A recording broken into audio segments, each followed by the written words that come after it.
Buen día, con un rico café el día de hoy. Es más, déjenme les enseño el otro lado.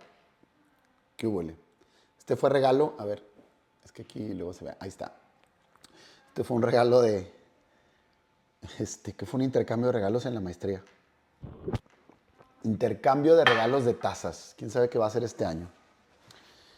Pero bueno, hoy el video lo quise hacer de las 10 cosas que he aprendido. Más bien quise hacer algo más a lo largo de los años, pero quise hacerlo en los últimos 10 años porque las 10 cosas que he aprendido en los últimos 10 años, porque creo que ha sido un mar de emociones, de enseñanzas, de aprendizajes, de subidas y bajadas los últimos 10 años y se los quiero compartir. Déjame cerrar la ventana porque creo que está haciendo ruido ahí. Está eh, esta reflexión que quiero compartirles. A lo mejor les interesaría algo y estaría padre que pudieran comentar qué es lo que han aprendido y a lo mejor poder a lo mejor hasta profundizar más en un tema en especial.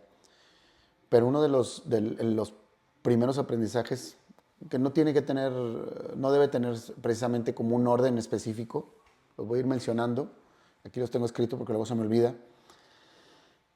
Y bueno, lo primero es que reinventarme no es opcional, prácticamente es una obligación. A veces tienes que ir completamente a algo que no tenías previsto en ese momento o algo totalmente opuesto, o no opuesto, sino diferente, pero que tú decides cuál es el camino que quieres tomar. Esto lo he hecho como profesional de la salud, como psicólogo, como creador de contenido aquí, como esposo, como emprendedor, como maestro, y me enseñó que reinventarme a veces duele y duele mucho y cuesta mucho, pero el precio de, de estancarse y no moverse duele más y el tiempo como quiera pasa y lo mejor es aprovecharlo. Entonces, eso ha sido una de las grandes enseñanzas que he tenido en los últimos 10 años. El segundo sería que casarme en época de COVID fue una prueba de fuego. Yo a veces me he reído, me he burlado de eso, que lo que aprendes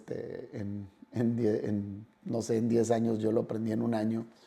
A veces digo que, también de broma digo que fue una combinación de los Juegos del Hambre con los Juegos del Calamar. Imagínense encerrados con una familia nueva a los pocos días, estar encerrado y eso pues me hizo aprender muchas lecciones personales, reinventarme y sobre todo también sobre las relaciones familiares, de pareja y de familiares. Eso no tiene precio. Creo que viéndolo ya en retrospectiva fue una gran enseñanza que aprovecho lo que aprendí y lo abrazo.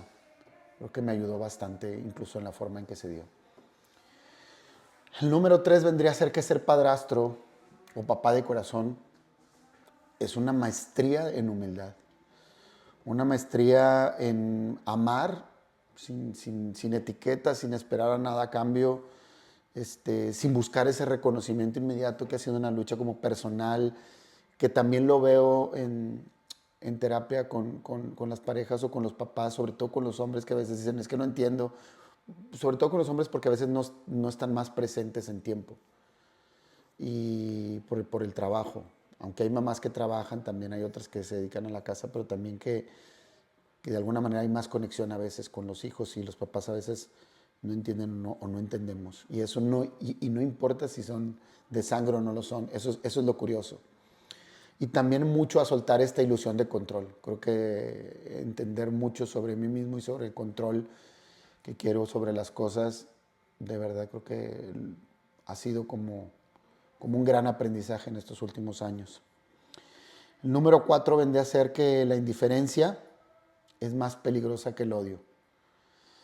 Y eso lo veo mucho en terapia de pareja y obviamente también lo experimento en mi vida, que cuando actuamos como si ya no importara o con indiferencia como si la otra persona no existiera, yo creo que es realmente cuando ya realmente se está poniendo la relación en un riesgo muy grave y donde el vínculo se está perdiendo y si no se actúa de inmediato y profundo y y con toda la intención, por lo regular acaba en en una separación por no tomar las decisiones, no sé si correctas, pero por lo menos con la intención de tomarlas y de hacer algo al respecto.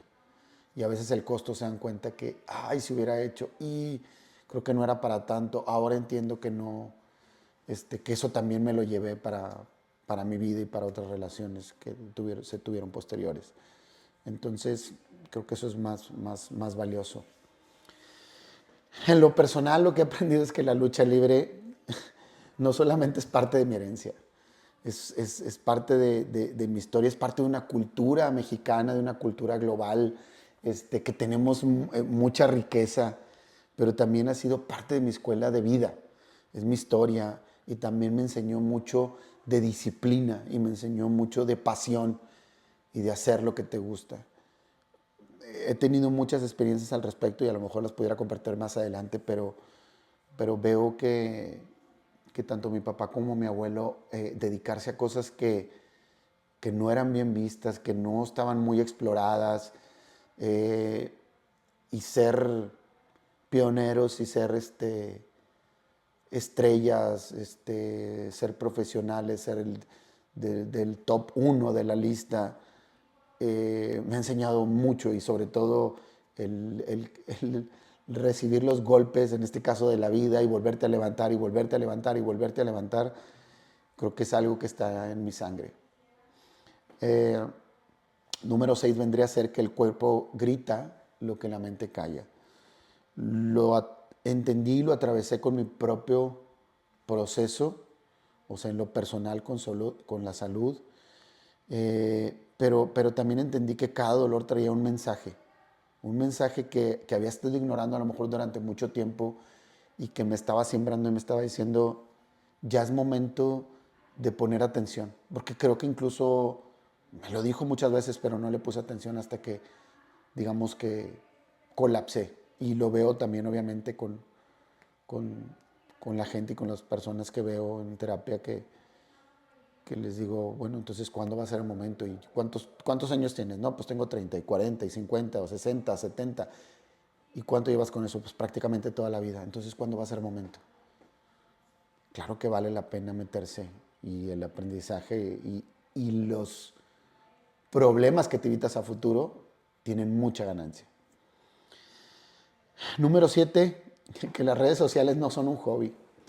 Las redes sociales hay que saberlas usar porque luego pueden ser un arma de doble filo. Pueden ser horas perdidas, horas de desenfoque, horas de dejar pasar cosas que algún día, solamente porque el scroll y ver contenido te puede llevar a, sobre todo el que no te deja. Hay otros que sí, pero también hay que usarlo con moderación, sobre todo para pasar a la acción. Entonces, esto se ha vuelto para mí una plataforma para dar voz a mis historias, a mi crecimiento, que compartido creo que juntos crecemos. Por eso siempre les digo, escríbanme, díganme qué piensan al respecto. Mi pasión, esto me llevó más de lo que imaginé y sobre todo a la resiliencia. Todo lo que se empieza, lo que sea, sobre todo en lo laboral, en lo personal, y decir, bueno, ok, sigo y sigo y sigo, porque eso es lo que me gusta, porque eso es lo que eh, cierta misión, a lo mejor hasta de vida, si lo quieres ver así, esto es lo que me nutre, me llena y es recíproco, mantenerlo pues requiere de mucho, de mucha resiliencia en lo personal. Número 8, que muchas veces no se trata de comunicación, sino de confianza. Muchas de las parejas que veo siempre dicen, nuestro problema es de comunicación, a veces no se dan cuenta y si es de comunicación, otras veces lo vienen como que lo tienen muy claro y eso puede ser hasta un cliché, pero la verdad es que no basta solamente hablar y decir lo que uno piensa. Y ahí es donde uno se confunde, sino que entre las muchas cosas que lleva la comunicación es que también hay que creer y sentir que la otra persona está realmente contigo. Y cuando tienes esa confianza que de lo que estás hablando no es solamente para lastimar o para decir algo que duele, sino que porque esta plática o esta comunicación nos va a llevar a algo más, a crecer y no tomártelo tan personal, sino estamos en esto atorados, ¿cómo le hacemos para salir adelante? Y como me decía una pareja, es que son muchas cosas. Pues empiecen por una. Empiecen por una. Hay que empezar por una y después por dos y por tres. Y claro que en ese meterse en una sola, a veces dices, es que no tiene caso porque son muchos temas.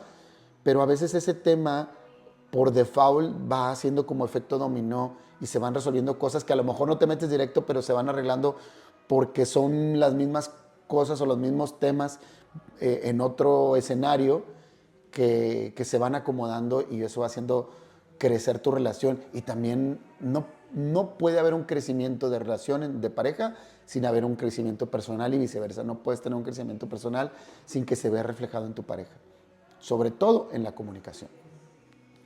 Tengo un pelillo ahí desde hace rato y suelto, pero bueno. Número 9, que bailar en pareja es otra forma de hacer terapia. La pista es una metáfora, la pista de baile puede ser incluso en tu casa o en una fiesta, donde sea, pero ¿de qué hablas cuando estás bailando con tu pareja? Estás hablando de liderazgo, estás hablando de confianza, de lo que hemos hablado, estás hablando de errores, de cómo se toman los errores, de cómo se toma la energía que va y que viene, de la comunicación también no verbal y que también hay muchas risas y muchos, sobre todo, cierres y finales juntos. Iba a decir más, pero a lo mejor lo ahondo más en otro video. Número 10, que nunca es tarde para empezar un nuevo capítulo. Siempre pensamos que, y me ha pasado con personas de arriba de 70 años cuando van a terapia, es que no me había dado cuenta que este tema estaba pendiente o qué caso tiene. Siempre va a ser mejor ahondarlo, no importa en el momento en que sea. Hoy a mis 49 años sé que aún hay libros y páginas por escribir, proyectos que lanzar y sobre todo muchos sueños que cumplir, porque si no cristalizamos esos sueños, ¿qué sentido tiene la vida? Pero bueno, coméntenme en este café con Fabe, ¿qué piensan? ¿Hay algo ahí que han aprendido? ¿Hay algún tema que ahondar en esto? Pero bueno, nos vemos en otro video. Recuerda, decide y muévete, un paso a la vez.